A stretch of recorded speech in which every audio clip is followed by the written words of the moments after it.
Tonight at 9 p.m. Eastern Time, the vice presidential debate will take place and will be simulcast on CNN. Moderated by CBS's Nora O'Donnell and Margaret Brennan, this debate is set to be a pivotal moment in the election cycle. Stay tuned as we delve into the 5 things to watch for in this highly anticipated event. The coach versus the ex-pundit. The Middle America roots at the heart of both Waltz's and Vance's well-cultivated political identities will be on display Tuesday night as the two men vying to be a heartbeat away from the presidency introduce their biographies to the largest audience of voters they've likely had to date. Waltz, a 2-term governor and former congressman, was first elected to the U.S. House in 2006, but expect him to lean into the roles he held before entering politics. High school teacher and assistant football coach. Vance, meanwhile, is a Marine veteran and the author of a best-selling memoir about his Appalachian family values and the socioeconomic problems of his hometown. He's likely to highlight how he came around on the former president in recent years, without making much mention of his past as a political commentator who was a strident Trump critic. Both candidates' biographical pitches are born of an effort to showcase their authenticity, a precious political commodity, particularly in a race in which undecided voters in Michigan, Pennsylvania, and Wisconsin could determine the outcome. Voters' decisions are overwhelmingly influenced by the tops of the party tickets, and Waltz and Vance are likely to devote much of their time attacking Trump and Harris respectively. But they could also spend time emphasizing parts of their own biographies and attempting to undercut their rivals, all in an effort to establish their credibility with voters. Abortion, family issues. The two tickets are split on abortion rights, an issue Democrats see as critical to motivating women and young people and winning over swing voters. Waltz has discussed the issue within the broader framework of Harris's support for freedom, a contrast with Trump, who appointed 3 of the Supreme Court justices who voted with the majority in 2022 to overturn Roe v. Wade's federal protections for abortion rights. He has also revealed more vulnerable aspects of his own story, including the fertility struggles he and his wife Gwen faced. And Democrats have highlighted Vance's 2021 quip about childless cat ladies in an effort to portray him as judgmental of women's reproductive choices. Vance and Trump, meanwhile, have at times struggled to get on the same page on the issue of abortion.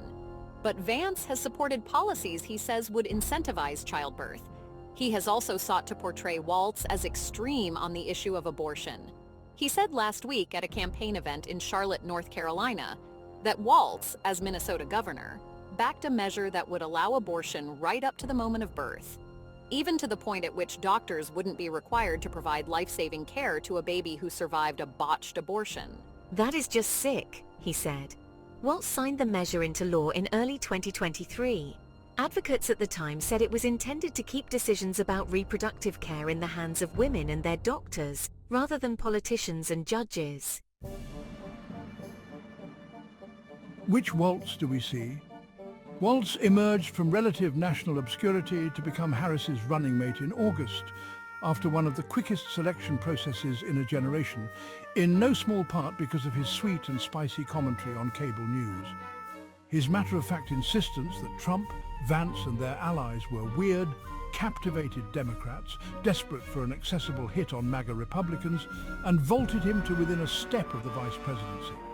Since then, though, Waltz has been rather tame.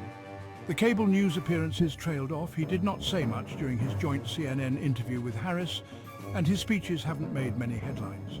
He spent some time on the defensive over his military record, but has largely faded into the background.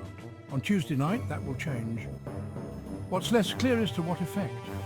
Waltz could play the part Biden once did in a debate against another rising young conservative, when the then vice president stymied Mitt Romney's running mate Paul Ryan in a crucial 2012 debate.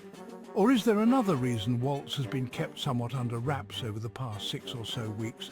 The answer should be clear in the first few minutes of the debate. Waltz's military record could come under attack. If past performance is any indication, Vance will hammer Waltz over his military record. Republicans, Vance in particular, have accused the governor of overstating his resume and retiring prior to his unit's deployment to Iraq. claiming Waltz proactively tried to avoid serving in combat. A review of the records found that Waltz filed to run for Congress in February 2005 before his unit was notified it could deploy to Iraq. He retired in May 2005, according to the Minnesota National Guard. Waltz has also acknowledged misspeaking about his experience carrying a weapon of war. Still, he never explicitly claimed, per a K-file review, of his earliest campaign to have faced combat. The story is nuanced enough that Vance is unlikely to back off. In August, he said Waltz was Harris's stolen valor sidekick and called the governor's past comments disgraceful. Waltz seems unlikely to want to litigate it on stage, but Vance could make him try. About Springfield, Ohio. For weeks now, Vance and Trump have been doubling and tripling down on false claims that Haitians in the Ohio city are abducting and eating their neighbors' pets. Republican Governor Mike DeWine and many others have called the claims outlandish, and no one has provided any evidence to the contrary. Still, Trump and Vance want immigration front and center, and even though the migrants are in the country legally, the Republican ticket has sought to use the debunked rumor to gin up anger over the Biden administration's handling of the border. When Trump brought up Springfield during the presidential debate last month, the moderators fact-checked him in real time. Pressed on the claims by CNN's Dana Bash in September, Vance said, "If I have to create stories so that the American media actually pays attention to the suffering of the American people, then that's what I'm going to do." It would not be surprising to hear Waltz bring up that comment in particular in attacking the Republicans' rhetoric.